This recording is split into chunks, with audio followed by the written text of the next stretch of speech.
Hey guys, in this video I'm going to show you how you can enable call forwarding on your iPhone. So let's get started and let's see how we can do it.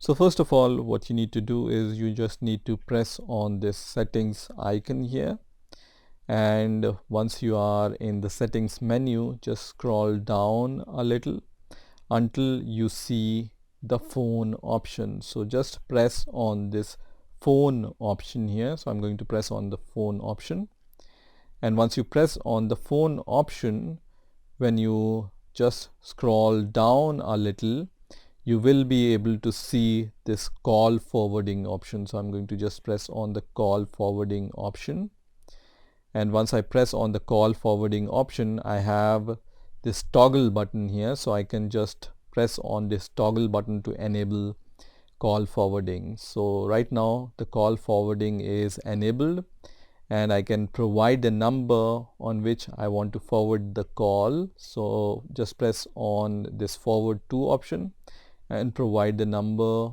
on which you want to forward this call. And once you give that number, you can just press on back and this number will be visible here.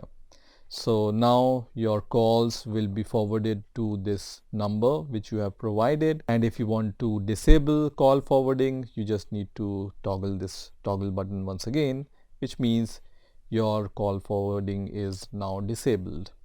So this is how you can enable or disable call forwarding on your iPhone. I hope you've enjoyed this video. I will see you in the next video.